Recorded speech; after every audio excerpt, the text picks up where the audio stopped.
کیا واقعی شفاف انتخابات کے انعقاد پر سوالیہ نشانات نہیں چھوڑتی؟ دیکھیں بہت ساری چیزیں سوالات اٹھا رہی ہیں. پہلے میں فریال تالپور صاحبہ کا کہہ دوں. فریال تالپور صاحبہ کا سندھ میں بڑا اثر و رسوخ کہا جاتا تھا.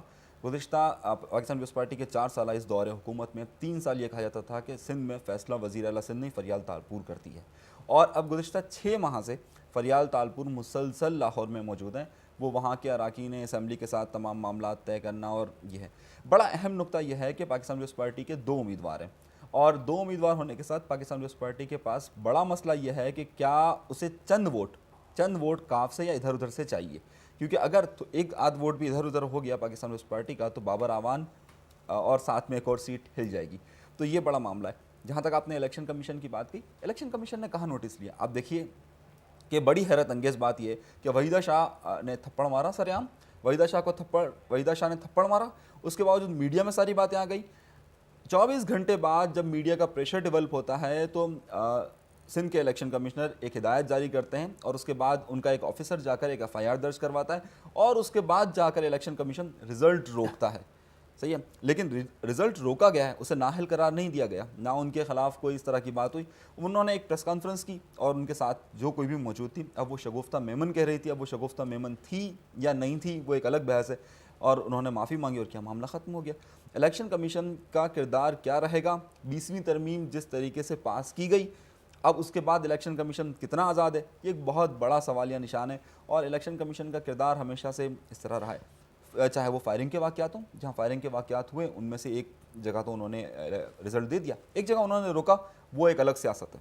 نہیں, وہ قصور میں جو رزلٹ, اگر قصور میں بھی ایک شخص کی ہلاکت ہوئی تھی فائرنگ کے واقعات میں, وہاں پہ ووٹوں کا تھوڑا سا ڈیفرنس تھا. لیکن انیس منصوری صاحب, پنجاب کی آپ نے جیسے بات کی, بابر اعوان اور اسلم گل 2 پیپلز پارٹی کے کینڈیڈیٹ ہیں, لیکن میرا خیال ہے کہ وہاں پہ جو مین مقابلہ ہے وہ آپ کو بھی پتہ ہے کامل علی آغا اور جو انہی کی پارٹی کے ایک محسن لغاری سامنے آئے ہیں. دیکھیں بڑا اچھا پیچ اپ ہو گیا ہے. جی بڑا اچھا پیچ اپ ہو گیا ہے. مسلم لیگ ٹوٹل 7 جنرل سیٹیں, مسلم لیگ نون نے 4 امیدوار کھڑے کیے.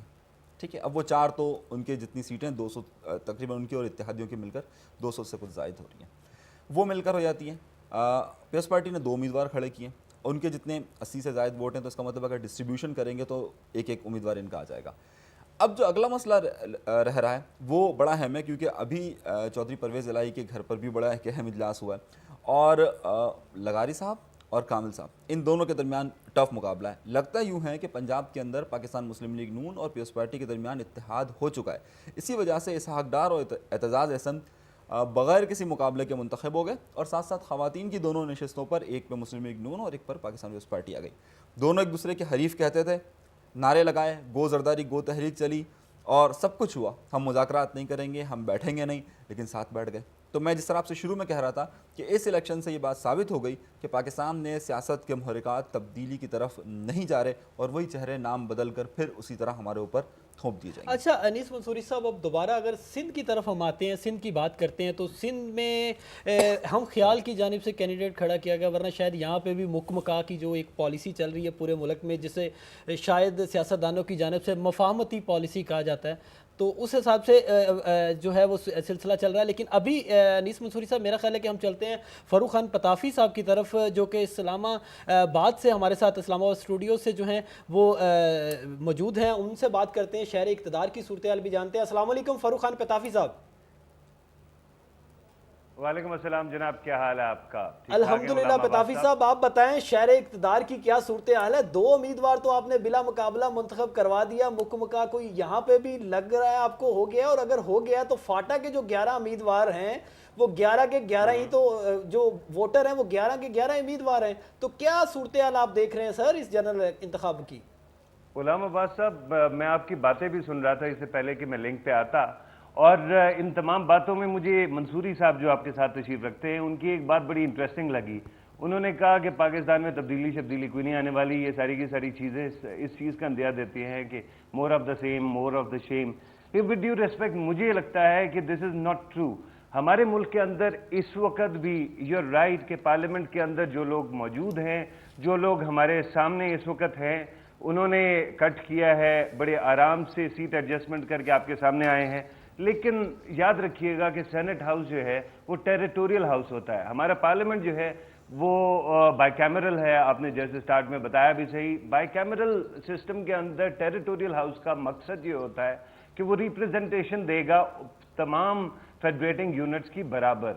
اب اس میں یہ دو امپورٹنٹ چیزیں آ گئیں کہ ایک سائڈ پہ جو پولیٹیکل پارٹیز ریپریزنٹڈ نہیں ہیں پارلیمنٹ کے اندر, کیا وہ سینٹ کے اندر ریپریزنٹ ہو سکتی ہیں؟ تو they will not be represented. Naturally P T I جو ہے وہ ریپریزنٹ نہیں ہوگی سینٹ کے ان الیکشنز میں, اسی طرح سے جماعت اسلامی نہیں ہوگی, اسی طرح سے دیگر پولیٹیکل پارٹیز نہیں ہوں گی. لیکن اس کا مطلب یہ ہرگز نہیں ہے کہ آنے والے دنوں میں کوئی تبدیلی نہیں آئے گی, بلکہ آپ ہسٹوریکل کازیشن دیکھیں, اگر آپ تاریخ دیکھیں تو اس میں ہمیں یہ لگتا ہے کہ سینٹ ایک بند ہوتا ہے جو آنے والی پولیٹیکل پارٹیز کے اوپر ایک اوور سائٹ کا میکانزم بن کے آتا ہے. آپ نے اگر دیکھا ہو کہ 99 کے الیکشن میں سب پریشان تھے, 99 میں بھی آپ کو یاد ہوگا کہ میاں نواز شریف صاحب کو باقی تمام ہاؤسز میں ریپریزنٹیشن اور میجورٹی حاصل تھی اور صرف سینٹ کے اندر نہیں تھی, اور لوگ کہتے تھے کہ اگر وہ سینٹ کے اندر کامیاب ہو گئے تو وہ جو شریعت بل کی بات کرتے ہیں وہ شریعت بل اپروو ہو جائے گا, اور اسی وجہ سے شاید اسی خوف میں ملٹری ٹیک اوور ہو گیا.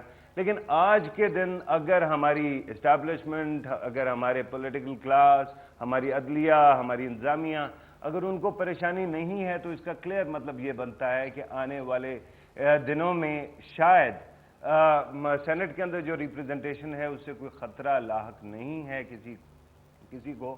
پی ٹی آئی جو ہے ہو سکتا ہے اس کی گورنمنٹ آنے والے دنوں میں پارلیمنٹ کے اندر آ جائے, نیشنل اسمبلی میں آ جائے, اور پھر اس کے اوپر ایک قسم کا چیک اینڈ بیلنس ہو. پیسوں کی آپ لوگوں نے بات کی, پیسے آپ کو یہ پتہ ہونا چاہیے کہ ماضی میں بھی ہمیشہ سے سینٹ کے اندر الیکشن کے اندر پیسہ چلتا ہے, اور اگر ہم اس کو بہت معیوب بات سمجھتے ہیں تو یہ ضرور جان لیجئے گا کہ ہماری جو پولیٹیکل پارٹیز ہیں, unlike any other countries political party, اس کی ٹریجری خالی ہوتی ہے.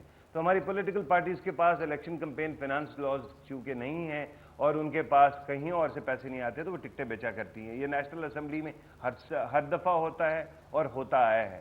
اسی طرح سینٹ کے الیکشن میں تھوڑا سا ایک اور ایڈیشن آپ دیکھ لیجئے کہ جتنے M N As, M P As ہیں ان کے اوپر بھی بولیاں لگتی ہیں, ان کے اوپر بھی پیسے لگتے ہیں.